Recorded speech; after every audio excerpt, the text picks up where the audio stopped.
What's up? What's up? What's up, everybody? It's your boy AT2 here, bringing you another episode to Talk the Real Deal with AT2. How everybody doing? How everybody living? How everybody feeling today? We're going to talk about the Diddy case and everything surrounding it, even the confirmation that Jonathan Oddi is set to testify, and it's confirmed by Cassie. Yeah, he was her freak-off partner. I got to eat my words. I was like, at first, Jonathan Oddi, he a little crazy. I don't know if they're going to try to have him go on the stand, but it looks like it's looking that way. But first, we're going to talk about Tory Lanez and this new evidence that proves that he's innocent. Y'all, this it's unbelievable. Unbelievable. But let's go ahead and get the intro, and then we'll be right back.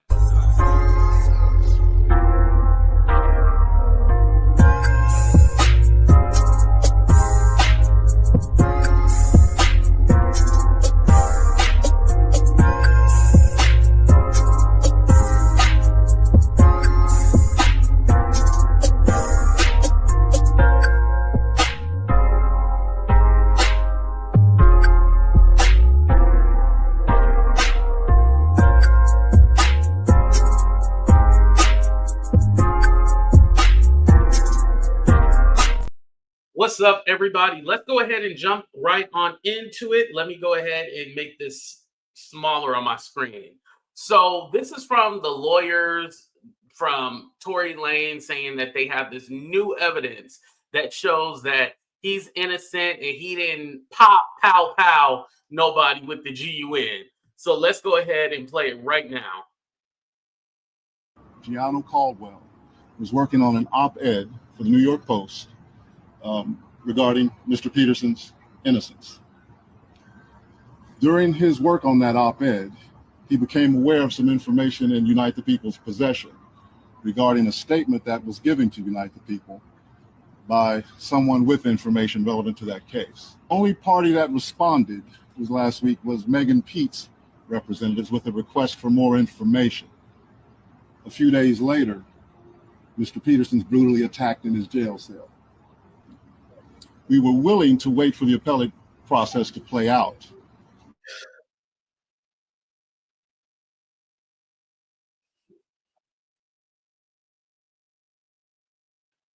To make a request to the governor to either pardon or commute the sentence of Mr. Peterson, so that when he recovers from this attack, he's not returned to a jail. Member of the media, Mr.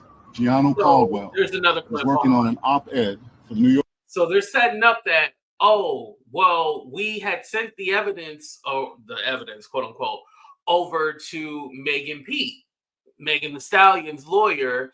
And then all of a sudden, the next day, Tory gets stabbed up. So they're already setting it that, hey, she had something to do with it, right? Let's go to the next clip. Here we go. The request for more information. Not long ago, Unite the People was approached by a gentleman named Bradley James. Mr. James informed us he was working as the bodyguard and driver for Ms. Kelsie Harris during Mr. Peterson's trial. As such, he was in close proximity and he had privy to conversations she was having with her husband and others. Mr. James informed us he was not under a non-disclosure agreement or a confidentiality agreement and was free to speak with Unite the People, and that he was doing it because his conscience would not let him not speak and leave a man in prison for something he did not do. Oh, really?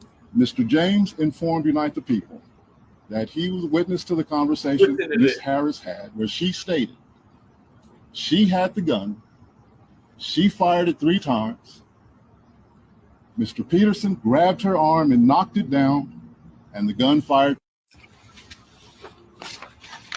Not long ago, Unite the People was approached by a gentleman. So remember, there was 4 people in the car, right? The driver / security guard, Tory's driver / security guard.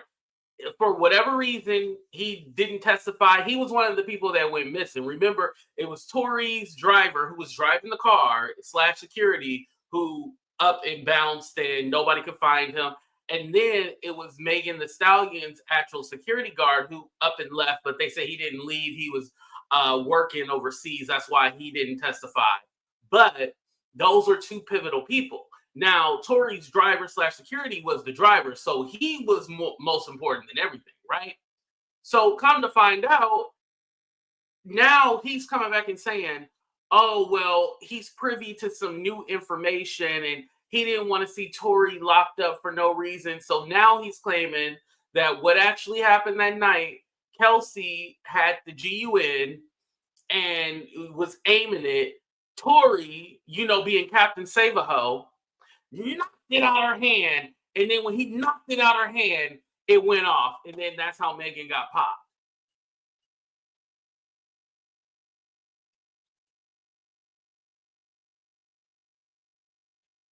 Put a 1 if you believe this story. Put a 2, they full of shit. Let's continue. With Unite the People and more times. In essence, Mr. Peterson never shot anybody, never even touched that gun, never fired the gun. Never touched it. This statement aligns with the statement of the only non-party witness to the case, Mr. Sean Kelly, who at trial testified he saw 2 women fighting, 2 men break up the fight, 1 man grabbed the other one's arm. Gunshots came from the passenger side. Passenger side is where Miss Harris was sitting. This further iterates that Mr. Peterson did not shoot Miss Pete, did not shoot at Miss Pete, or did not assault Miss Pete. It's just another irregularity in a list of irregularities in this case. For example, there were 3 potential suspects in the car that night, and yet the only DNA sample was taken of Mr. Peterson 4 times. In essence, Mr. Peterson never shot anybody, never even touched that gun, never fired the gun. All right, it's just repeating what it said. All right, so I just want to let you guys know, Megan never put any charges against him, never tried to press any charges. That's the word I was looking for, sorry. Press any charges against him. This was not Megan's case. Because anytime a GUN goes off and there's gunpowder or gun fragments or an actual bullet, by law, the hospital has to ask you questions. By law, they have to ask you. So, with that being said, Megan had to be honest about it. On top of that, it doesn't matter who popped off the gun, to tell you the truth. That was one of the charges. However, the issue was that he was not supposed to have a gun. The gun was not registered to him. He wasn't supposed to have one. And even if, say, Kelsie was the one who pulled the trigger, you're still responsible because that was your GUN that somebody got hurt with. So you're still responsible. Right, beautiful. The state of California. Exactly. The state was charging him. Not Megan, the state. And so people like to say, oh, he went to jail because Megan lied on him. It doesn't matter if Megan lied or not.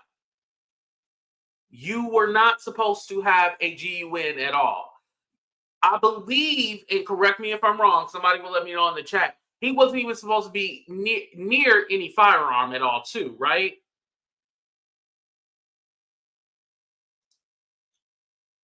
And again, if this was true and this driver was your friend or whatnot, why didn't he testify? Because he knew that would be perjury if he went on stand and lied for you like that. He knew that would be perjury. And then for you to try to tie this to Megan Thee Stallion like she did something, that's nasty work right there. Let me tell you that. That's nasty. You would say that Megan, or imply, let me say this, imply that Megan tried to set you up or have something done to you. And again, it was some, I don't want to say Mexican, I'll say some Latino guy who stabbed him up. Again, there's not a lot of details to why he did it. It's just, the time, how many times he was stabbed, blah, blah, blah. But I don't know if this guy has any relation to Megan, but to put that out there, even imply that, that's dangerous work right there. That's dangerous. Because even for you to make an assumption that it was her or it had something to do with her, yeah, that ain't right. I don't like that. I don't like that at all. You've already been harassing this woman from your jail cell, and now you want to imply that she tried to have you set up. Not that you don't already have a violent history of beating people up and getting in fights with people. Y'all, the proof is in the pudding. The proof is in the pudding. His dad also talked at that press conference and was talking about how his son could have lost his life. And again, here, all prayers. We don't wish death on nobody. But like I said, karma will come for you, and you can't necessarily divvy how karma is going to hit you. Karma might hit you in the worst way. So let me ask you guys this question. Do you feel bad for Tory Lanez? And do you, well, no, let me not ask you that because nobody feels bad for him. I already know that. Do you think with the new evidence, he should be freed? Yes or no? What's up, Stephanie? What's up, beautiful? What's up, Quentin? What's up, Megan? Grown woman. I see Naughty Love in the building. Grandma Joy, Tracy, Foreign Bay, Thunder Buddy. What's up? What's up? What's up? Everybody coming in the room. I see y'all. Tony. All right. All right. All right. Yeah. Nobody feels bad for him. And with this new information, it's going to go nowhere. Talking about, oh, yeah, the governor should. Listen, Gavin Newsom is too worried about chasing those Republicans, trying to get them on his side. So he ain't got time to be dealing with Tory in this hood shit. I bet you anything Gavin looked at it and was like, oh, this is some hood shit. I ain't commuting that. It's called commuting, right? When they, I didn't go to college. Well, I didn't finish college. Not that I didn't go. What's up, Shawnee? What's up, Miss AT Alien San? There is a process to reopen a case. That is not evidence. I don't know if it was properly vetted. Now, this is just the driver going to the, what are they called? United something? Whatever the organization that's helping Tory try to get out of jail. The driver gave them this information. And so I don't know if they're going to, how many times can you go through the appellate court and try to get something appealed? Like, I feel like Tory has been trying to appeal it for the longest time. I don't think you can do no more. I might be wrong at that. Let me take that back. I think you can appeal, but damn, give it up at this point and just serve your time. Try to do better. Try to be a good human. But this whole, oh, Kelsie was the one who, nah, we ain't going with that. But notice, I want to take something back, actually. I just realized something. I see how they're trying to play this. He did not say, oh, Kelsie shot it necessarily. He tried to knock the gun out her hand and it went off. You got to think about it. Lawyers are paid to lie, and lawyers know how to lie. So necessarily he didn't say that Kelsie popped the gun or pulled the trigger. They're saying that he knocked it out the hand and then that's when it went off. The story just sounds so made up and so full of shit. I don't believe it. That's my thought process.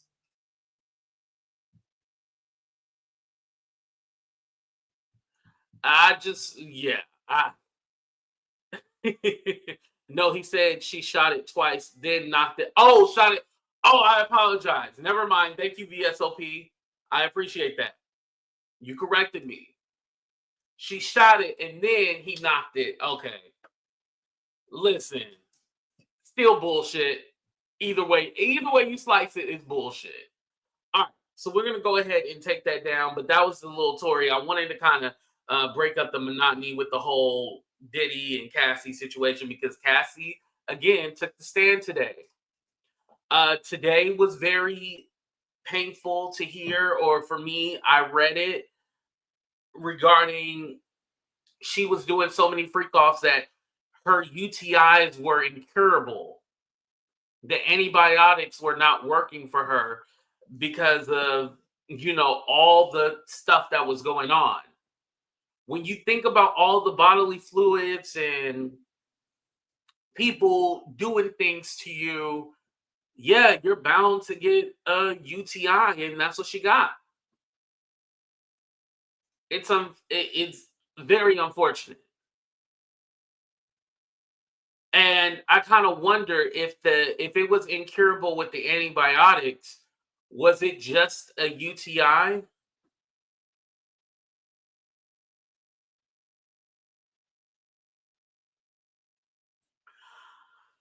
Her having to relive it, just like I said the other day, it has to be pretty painful, right?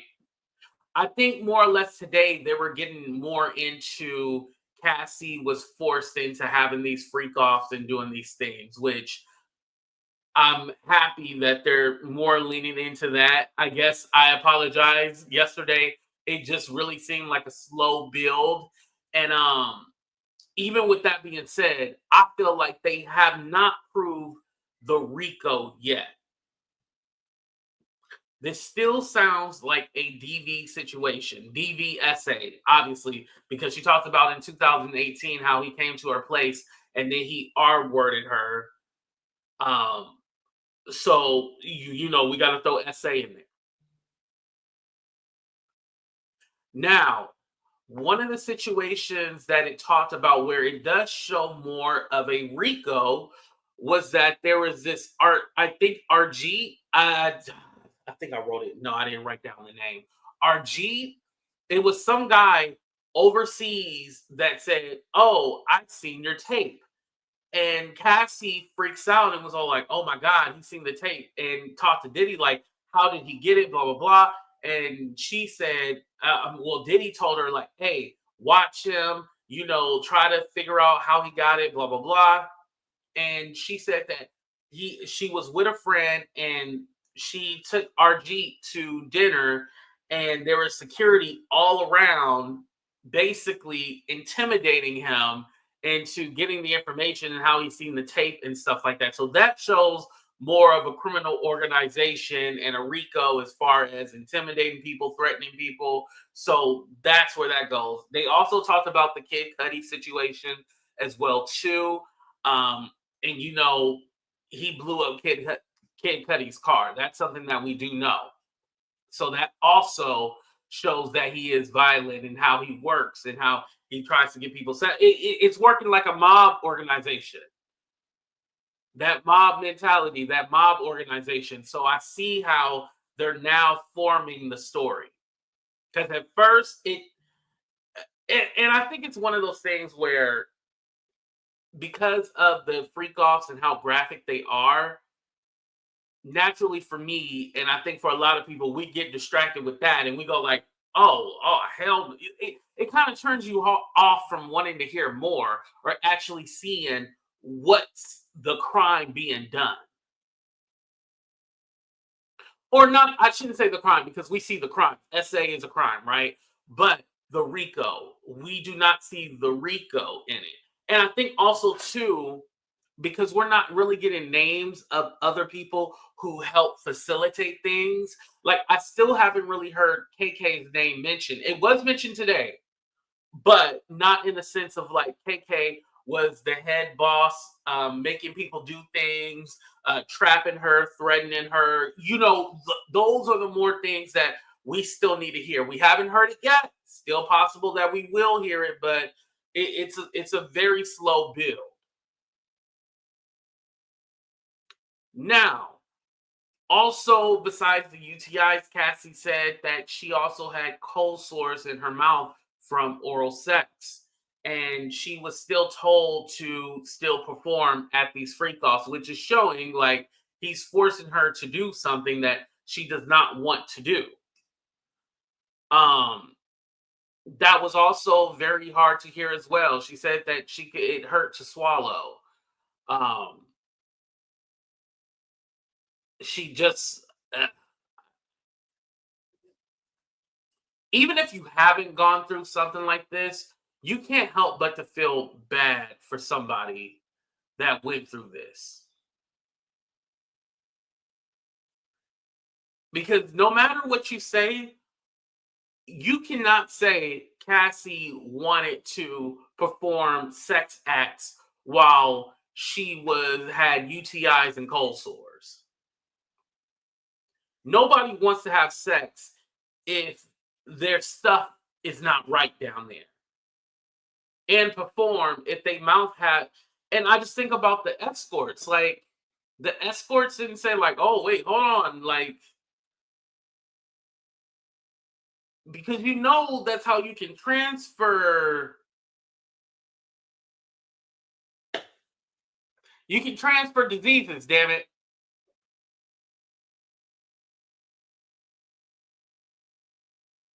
But I guess they didn't care about that. Well, Diddy didn't care about that. You know, her being in so much pain from having intercourse and not being able, having to basically drug herself to feel numb. It's a lot. Oh, and having to do it while she's on her site. Yeah.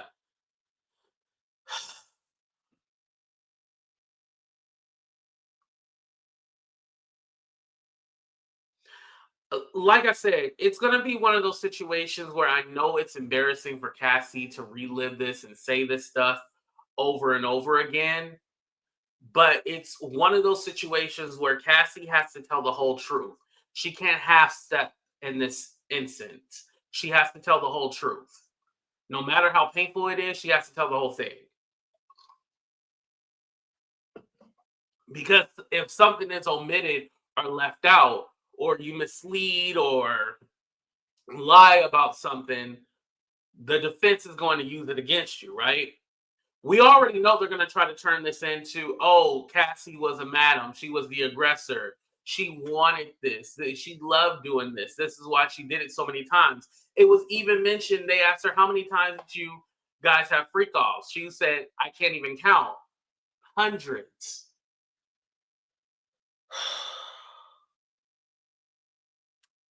Shout out to the sector inspector. Aaron, you need to be in the trial. You need to go down there. If y'all in New York, y'all need to go down there and be a part of the trial. At least try to get down there to the court and interview somebody. Aaron, your ass need to be down there twirling your ass over there to the damn courthouse to get the exclusives. But thank you for being here, Aaron. Anyway. So, and Aaron knows I'm just joking. He gets the joke. But anyway, Diddy, I just wonder what we're going to hear from this second victim.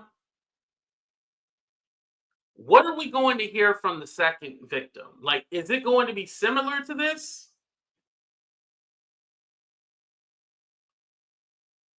Is this going to, is the second victim going to have the same stories as Cassie?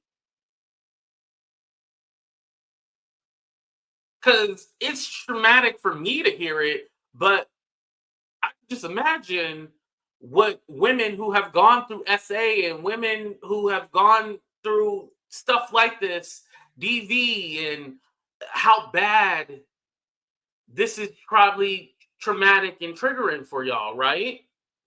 Or for men too.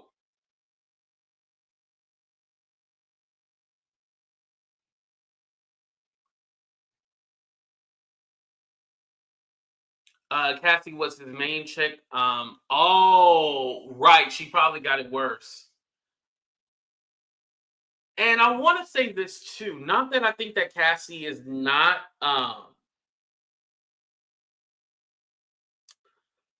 Cassie is not smart, but I do think that Cassie was probably easily manipulated, excuse me, and able to be controlled. And usually people like this, what they do, one, they isolate you. If you know anything about DV situations, usually the predator isolates you, takes you away from your family, take you away from everything that you know.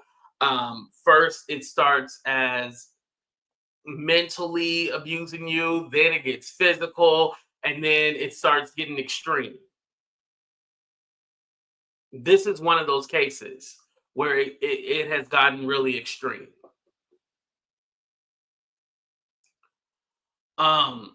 Cassie also was shown different escorts, and if she knew who they were, knew where they came from. And remember, I was telling you guys that Jonathan Oddi, I don't think he should testify because, you know, he has mental issues and he tried to do that stuff at Mar-a-Lago and shoot up. I was all like, I don't think he'd be the right one. But he actually would be the best witness. He would be the best one to testify because he was paid $5 million to shut up. He was paid $5 million to shut up because he took video recording because Cassie passed out during the freak-off. So shout out to News Nation because they actually had a new interview with Jonathan Oddi. So I want to go ahead and pull it up here real quick for you guys.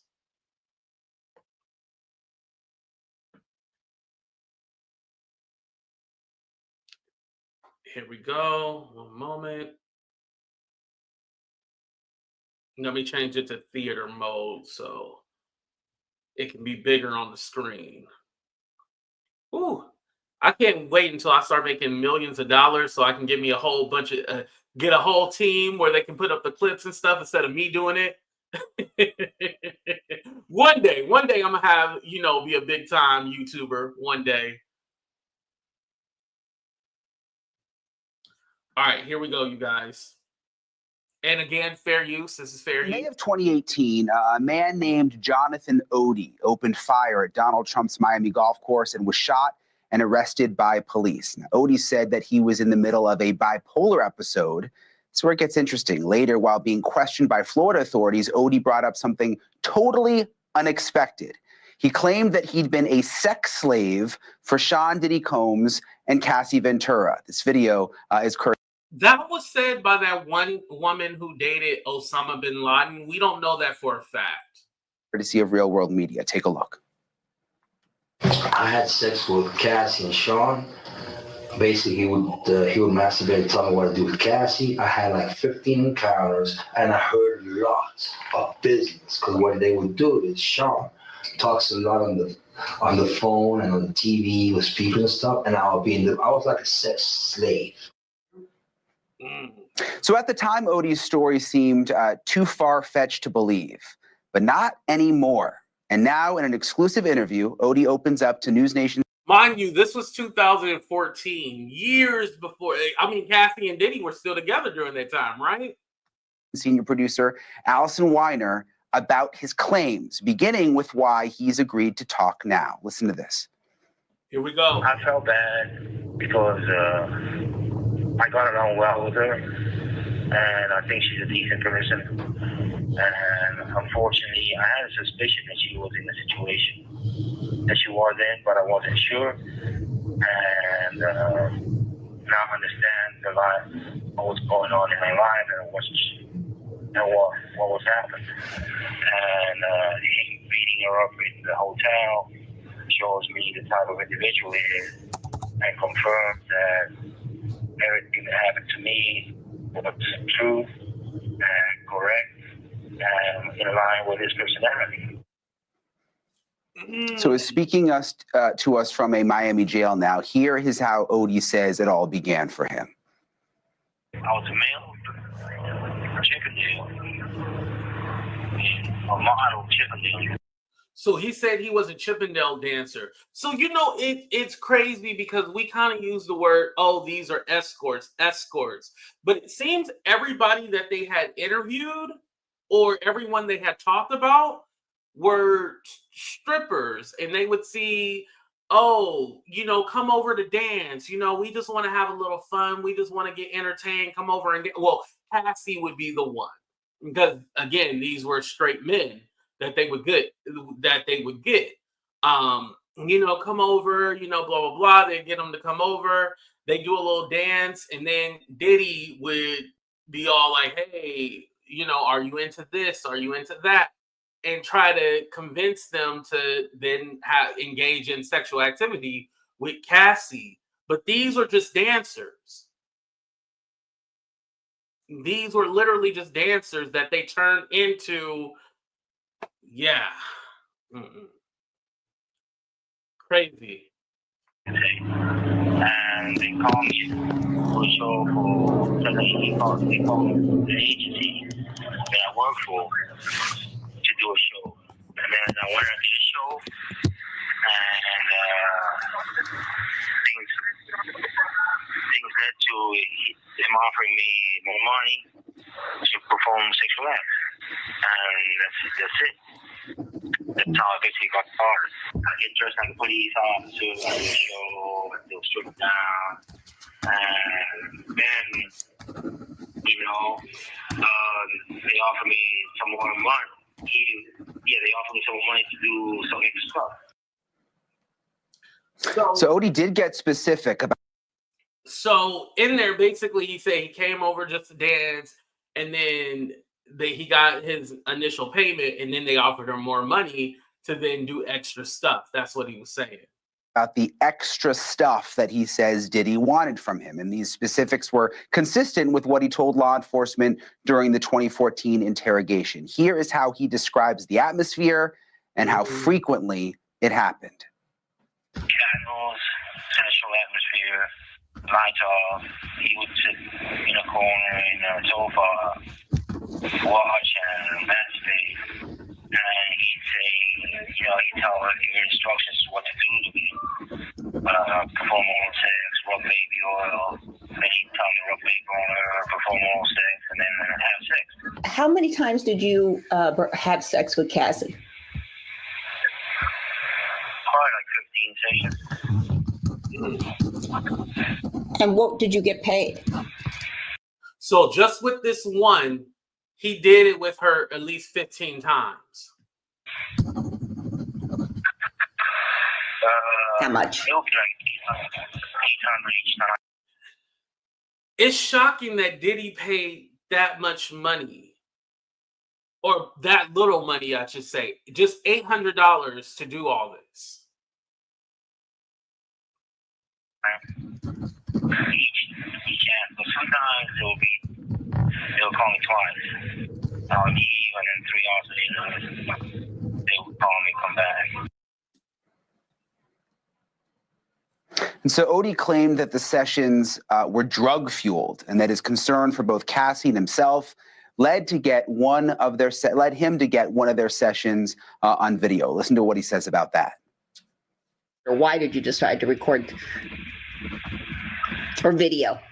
Because after she passed out, I decided to record that. So in the event anything worse happened, like if she died, or anybody died, it will be on camera, it will be on video, what happened. So I wanted to. So he was thinking, well, shit, this is about to go south. Let me get this on recording, so then at least I have something to protect me. That's what his initial thought was. Responsible for any of that. So you were beginning to worry about her doing drugs. I mean, like about her dying or him dying or somebody dying from the drugs, and that you would be held responsible. So you brought a video. You brought your phone? No, I had a USB video memory stick done like spy shot, and I put it in the water on the table, in the living room table of the hotel I was upstairs. I just filmed it, and it had everything described, and it had her threatening me, but he was telling her what to say. We had an argument. When I left, I knew they were paranoid. So I'm confused because he said audio, but then he said he filmed it. So whatever it was, he had some kind of recording. I want to guarantee my safety. So I texted him. I said, hey, if anything happens to me, I got evidence I'm being with you. At the settlement table, there was a lot of irregularities. Okay, It was my first settlement. So they brought me in, and Diddy had a T-shirt with two men in ski masks pointing, making gun signs. Okay, and it was black and white, and it had a red frame. Okay, but that's the way he operates. He communicates, threatening you, like saying, "I'm gonna have you killed." So what he's saying is that Diddy wore a shirt. It had a red frame around it. Two guys, one black, one white, making like shooting signs. And he said like that was basically his way of Diddy threatening people and saying like I can have you killed if you speak or you say something. So Oddi says to prevent the recording from going public, that's what he was just talking about, Diddy had him sign an NDA, a non-disclosure agreement, in exchange for $5 million in hush money. This was in 2014. The Daily Mail ran a screenshot of what appears to be a signature page signed by Sean Combs and Oddi. We have not been able to obtain the document or verify its contents or authenticity, nor have we been able to verify the existence of the video that you heard him talking about. Now, according to Daily Mail's report, the timing coincided with a spending spree by Oddi of Florida real estate, and it also coincided with Oddi's divorce. His ex-wife tells the Daily Mail that she found out about his windfall only after their split. So what they're saying is that the NDA, and you guys can see it online, because it doesn't show the whole thing. It just shows you see Sean Combs is written in and stuff like that. But they're saying based on his spending, as far as real estate, his wife finding out about the settlement after the divorce or through the divorce, they were able to show like, okay, well, he got some money from somewhere. Now he was a dancer. I don't think Chippendale dancers make that much money. I don't know. I am fat. I have never been one. Have I had sex for gas money before? Yes, I have. Am I proud of it? Yes, I am, because I needed gas. Anyway, with that being said, he wouldn't be able to afford the lifestyle that he had with just being a Chippendales dancer, right? So obviously he was getting the money from somewhere else, and it coincides with what they believe he did get something.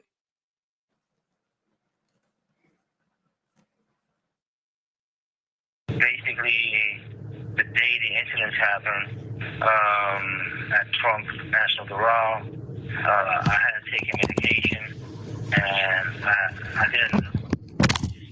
I'd be diagnosed bipolar, but I wasn't sure what bipolar. And I had an episode, and basically, I've been taking medication every day. I've been stable. I had no issues in jail. I've done excellent behavior in jail.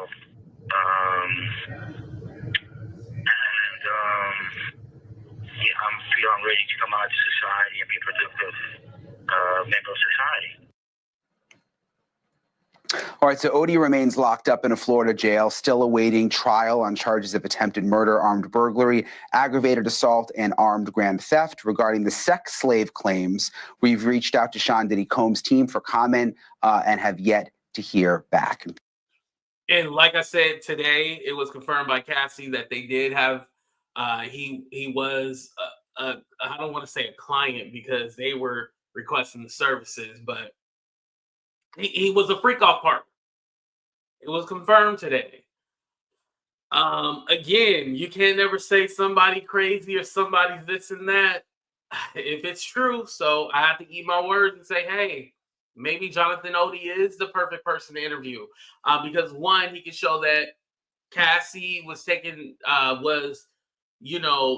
they were doing so many drugs, which I don't think they really focused on how Diddy got the drugs. I think they want to lean more into that to show the RICO, how they're using the money to do drugs. And, I don't know if Diddy was selling it to people or he was just using it for himself.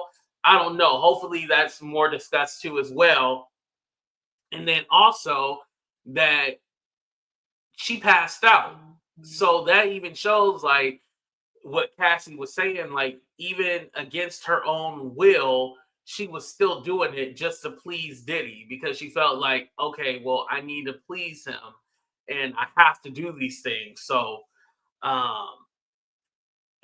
it's a lot. Now, one thing that I do know that the defense is going to bring up is when after she said she was R-worded, she then met up with Diddy again while she was dating her current husband, Alex Fine. While she was dating Alex Fine, she still went out and had relations consensually the second time in 2018 with Diddy because she still was very much in love with him. She talked about how she wanted to unalive herself and that she tried to walk into traffic, but Alex saved her.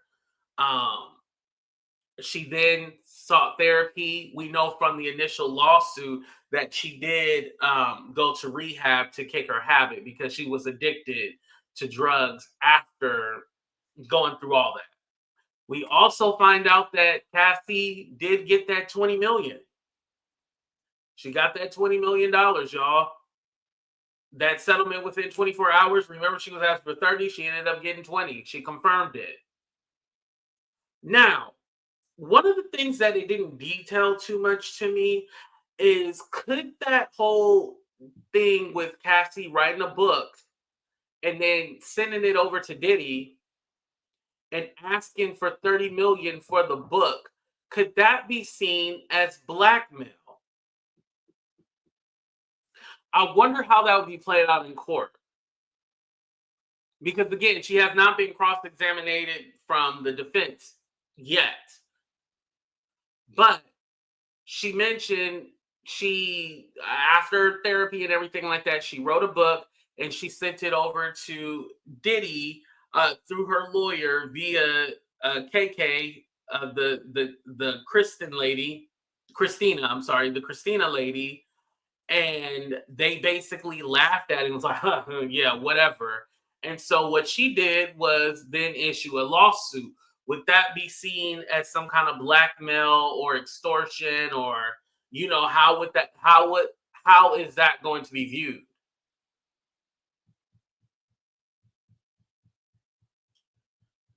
I'm wondering how that's going to be looked at.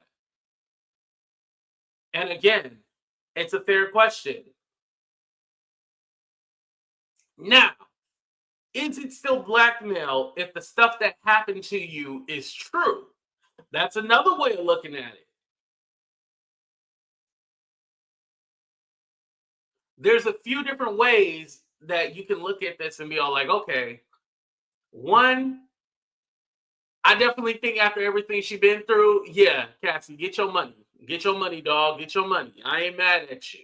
And then the other way is kind of like, okay, well, it seemed like you were plotting and was all like, hey, you don't pay me, I'm a sue you, or I'm gonna put this book out and damage your livelihood and blah, blah, blah. But again, we don't know what the conversation was. Or did she reach out to Diddy for his approval to put the book out since it had his name in there? There's multiple ways of looking at it. Okay, so I'm going to go ahead and drop the link if you guys want to come up for a little bit and just state your point. I'll give everybody a couple of minutes. Don't try to outshine me. Don't try to make your moment. Don't overtalk me. Just say what you got to say. And then, we'll do a little back and forth. And then we'll go ahead and end the show because the Warriors game is about to start in 10 minutes. So we ain't got all day. But I'm going to go. I always got to give a precursor before I done. I just hate panels. Y'all know I just hate it all the time. Y'all know how I am. Ooh, big pressure. Big pressure. Is that you? Hello? Hey, 82, what's going on? How I know it was you? Can you hear me? Yeah, I can hear you. You Can sound you hear good. me? Yeah. Okay, because I'm really going in and out for some reason. Oh, yeah, I can kind of hear it. I'm gonna go ahead and shut up and go ahead and sound off. Go ahead. First of all, I want to say thank you for having me up. Um, you know what's so crazy? I've never been interested this. I have never been this enthralled into like a case before, but last night I found myself. I don't know if somebody can hear me. I don't know if anybody can hear me, but I found myself watching Cassie's music videos and old interviews and even like behind the scenes moments of her and Diddy in the studio. If y'all go back and watch some of those behind the scenes moments of them, those are so telling. Those are so telling. Those behind the scenes moments, the music videos, like it's so telling where she was in her life. She was literally begging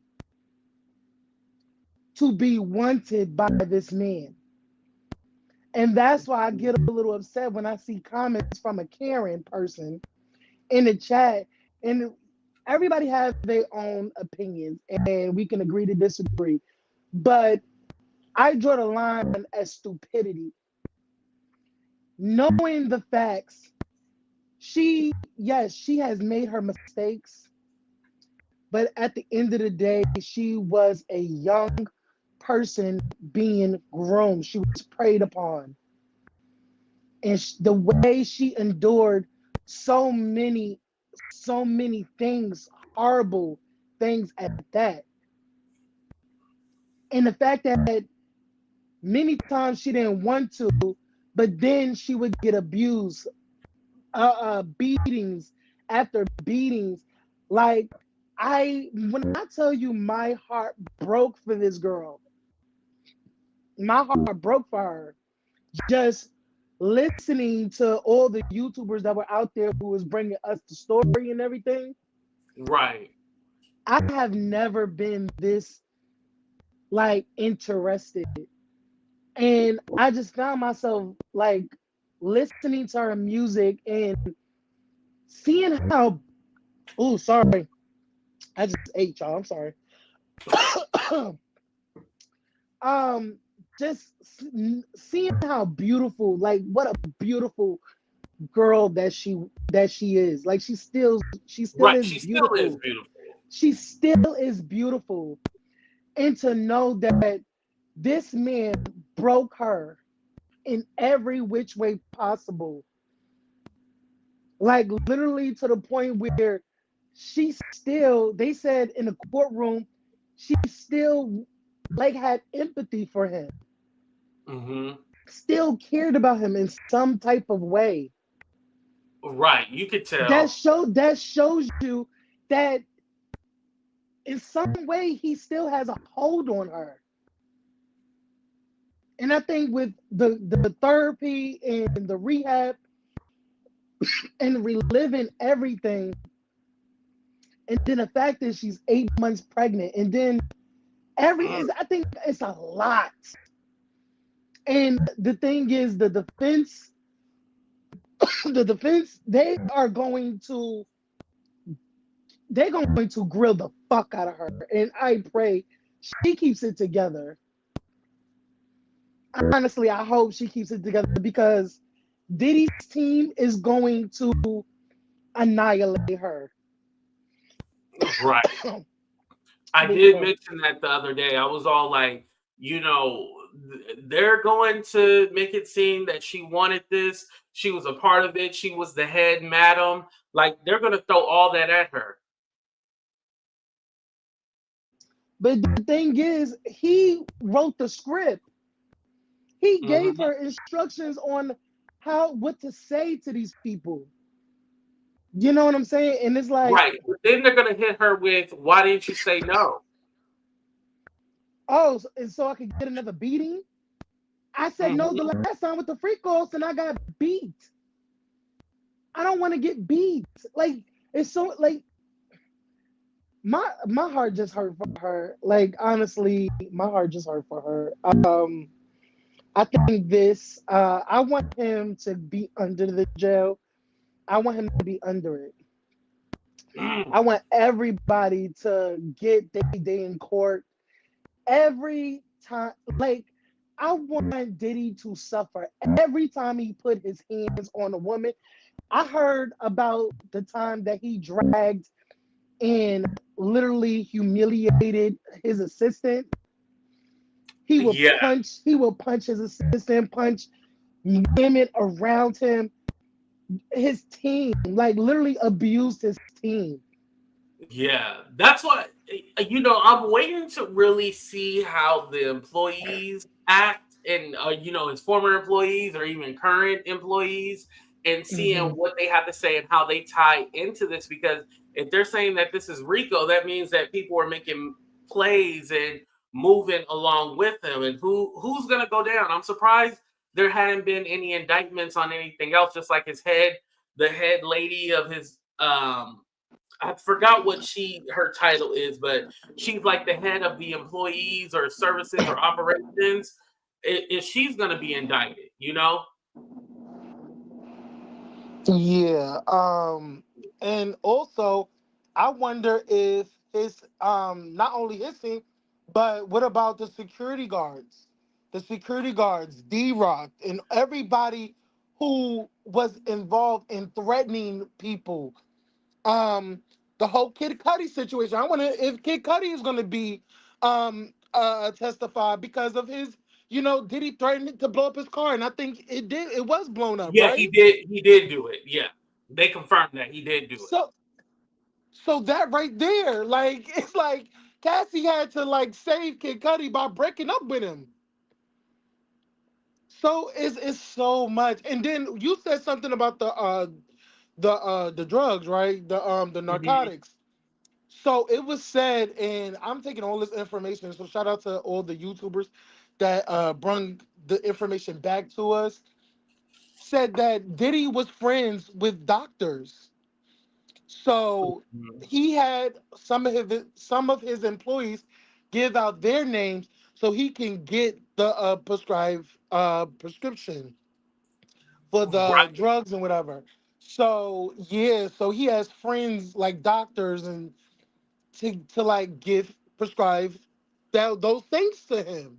Yeah, and So even people in law enforcement too. So everything, and this means yeah, like a lot of people are tied into this, and I know it's a slow walk. And people had told me like we trying to rush into it, and we want them to answer all the questions, but we want those people. We just want the facts. Give it to us. We ain't got time for all this buildup. We just want it quick, right?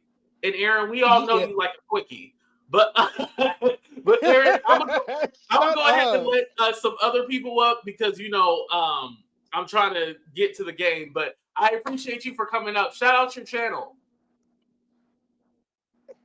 I have multiple channels. Aaron Just Wild shout out out one of them, damn TV. it. I'm also, I'm just not a person that talks shit in the black tea sector. I actually do content. So follow me over there on Aaron Wild Out TV, and also follow my backup if y'all want to. Yes, and make sure you put the name in the chat too so people can see it because I know Wilds Out is spelled with a Z, right? Yes, Wilds with a Z, and Wilds Out TV. Yeah, put it in the chat. I appreciate you, Aaron, for coming up as always. You already know. You my baby. You my baby daddy, so you already know. Hey, I need to stay at your place so I can do the Diddy trial. Where's Ronnie? Is Ronnie here? It is me, darling. How you doing? I'm doing good. How about you? Baby, a brand new phone, so my avatar is not on this, not on the StreamYard as of yet. But At, let me just say this. I've been following this from what I can, and what I mean by that is that watching it, this is really heavy, and for me, my mind goes into all these intersections. Now, I'm not trying to heat no boots, but it just goes, like I said in the chat, the more this case goes on, the more it is becoming clear that this just is not about SA on Cassie or anything like that. This is about an entire industry that is complicit, and an entire industry that has no problem in going in on the secret. And now, and for whatever reason, At, for whatever reason, I cannot stop thinking about Aaliyah. Aaliyah was 15 years old when she married, old boy. And was it Sony Records, Sony or Arista? As long as he was making them money, they never batted an eye.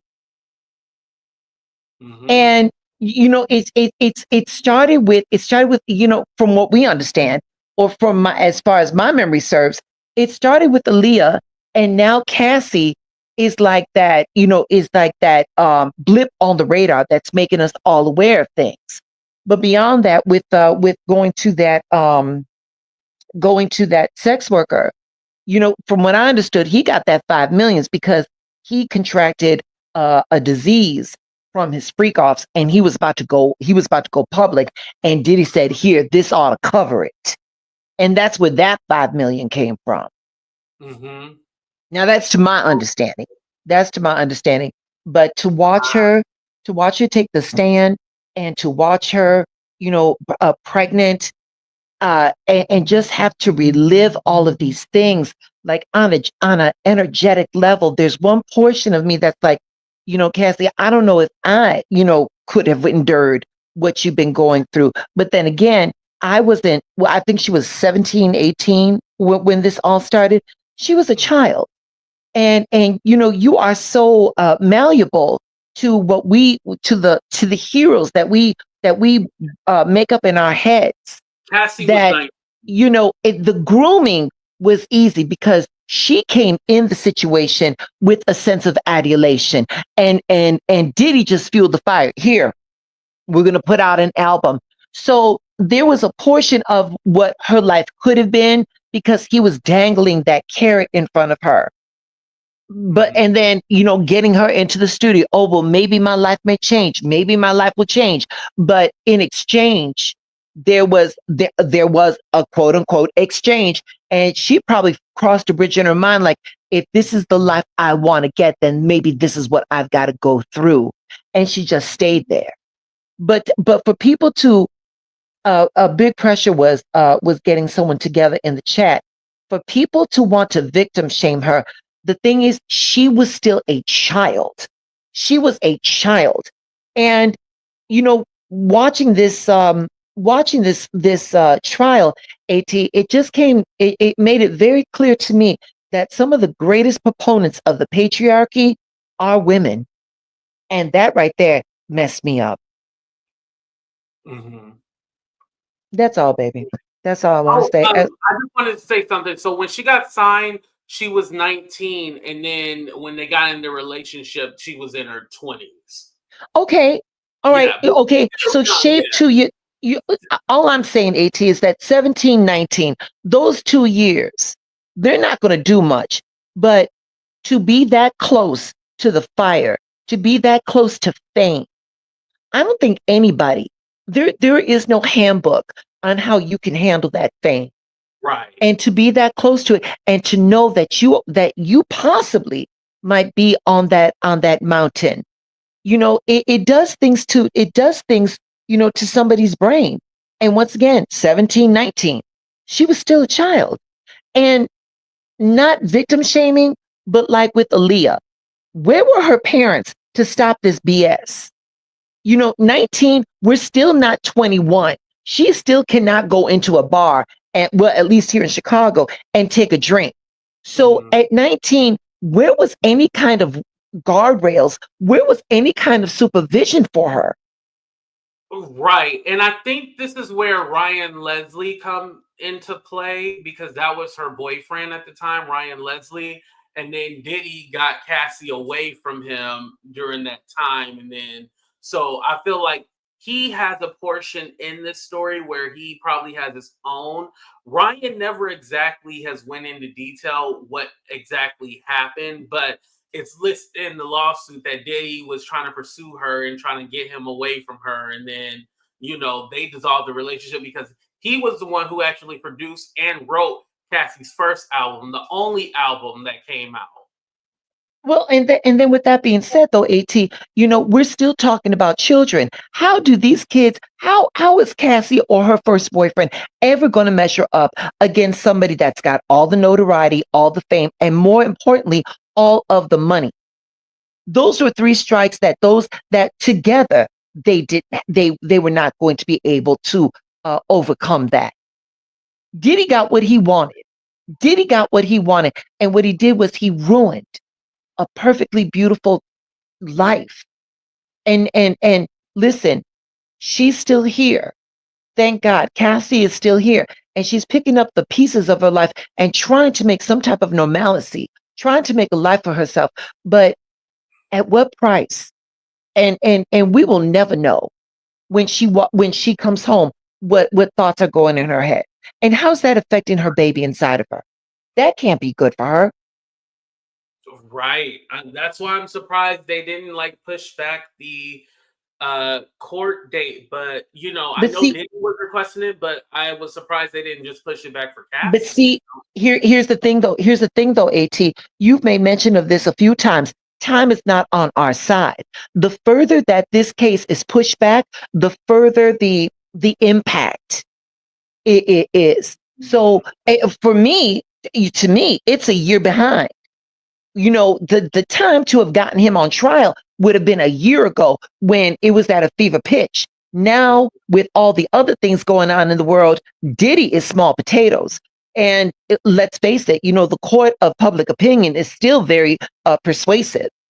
So, so for me, I mean, all I can think of is that the only reason why this pregnant woman is on that stand is so that it's a few things. Number one, so that she could finally face this person that did this to her, show him, I'm not afraid of you. I'm not afraid of you. And then possibly help somebody else that might be in this situation. And that is still, AT, I don't know if that ever happened to me. I don't know if I would be able to talk about it. And when you brought up about the book, I think any legalities about the book, I think that would have been cleared up when she got that money. So okay. That's just me. All I know is I gotta watch this trial in pieces, especially when she's on the stand.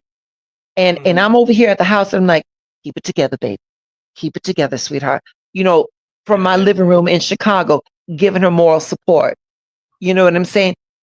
This is incredible. This and it goes to and then it goes to this point too. We really, as a society, we really have to stop condemning people for their sexual preferences. This happened because of the climate that we live in, and especially in the black and brown community. Anything is better. Being a mass murderer has more honor than being gay. And we've got to change it. We've got to change that. We've got to change that, because if the sexual practices were just what I want to say, just a given, the reason why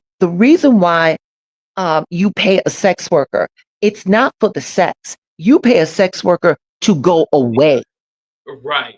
Or and why are you paying them to go away? Because in our society, if you deviate from heterosexual normal sex, you are othered. And in the industry that Diddy was at, that was something that he could not afford. That was a, how do I want to say? That is a failing on our part as a society. That's deep, but it's true. You're right about that. Baby, if it was okay to be gay, it just point blank, do you think that Lil Nas and Saucy Santana would be the only like prominent gay artists out here? You're right. There'll be a lot more. Darling, we had Ricky Martin. Now Ricky Martin came out. Though. No. Ricky Martin came out after his heyday. Right. Okay. And the reason why he chose that, I think a record label, to me, it was like Ricky Martin crossed the bridge in his mind and was like, well, I ain't got no record labels. I might as well say before someone else does. And so there we have it. We've got to stop. It's how do I want to do this? It's the same thing. It's the same thing as the LGBTQ community idolizing blonde white women. You got Madonna, you got Britney Spears, you got Lady Gaga's. And that community will exalt those women, but to exalt their own, they refuse to do that. Again, with Lil Nas and Saucy Santana, it's a part of their own community. They should be bigger in that community than Beyonce. And I'm not trying to start no mess. There's room for everybody. But what I'm saying is that, Lil Nas and Saucy Santana is considered a niche. And it's considered a niche within the community that they all came from. That has got to be explored. Right. I think there's another part to this too, because it's not just about his sexuality. It's that he likes to, there's a certain fantasy that he has with the baby oil and filming and directing people to do things. So I do believe the sexuality is a part of it, but it's even further and deeper with having these, and I don't know where he got it from with these fantasies with, inflatable pool of baby oil and, all this. I want to direct, and well, maybe you should. Well, you know what? Entertainment industry, Well, you know what though? I mean, and we just had Mother's Day. His mama ain't, that she isn't exactly Mother Teresa. You know what I'm saying? So it started from, he had to have had that before he got into the industry, and then the industry, the people around him may have recognized that he was easily away with it. Exactly, and it went from there. But he did not. The industry did not do that to Diddy. He came in that way. And for the most part, directing and looking. So he's a cock. He's a cock.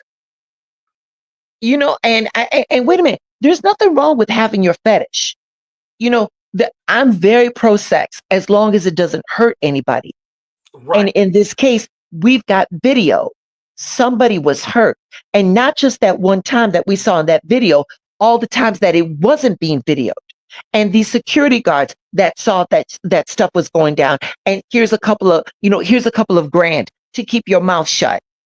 It just goes to show you, as a society, how little we value human life. Mm-hmm. There was no reason why that woman should have. Well, at that point, that girl should have had to discover the darker side of things if you lean towards that, then you lean towards that naturally. You shouldn't be forced to do that. I mean, Cassie, shit, for all intent purposes, Cassie was living the Handmaid's Tale. That's deep. Where am I wrong? Yeah, I mean, I can't disagree. I mean, yeah. You're going to be pinned down. You're going to do what is going to be pleasurable for me, in spite of your feelings. Right. And Ronnie, thank you so much for coming up. Drop my pleasure, baby. In the chat. I gotta go. thank you for coming up. I appreciate you. Stay blessed, baby. Always love our conversation. Thank you. All right, you guys, I'm going to go ahead and end the show. I went a little longer because the conversation was good. Sorry, IE Network, I didn't get to you. You probably had to go, so you dropped down. But hopefully we can talk on the back end. All right, I love you guys. Thank you. Oh, also thank you for Aaron coming up too as well. Ronnie, make sure you drop your channel name so people can subscribe to you. Please hit that like button, subscribe to the channel if you haven't already. But this was a great conversation. I love y'all. Go Warriors, but we out. Deuces, everybody.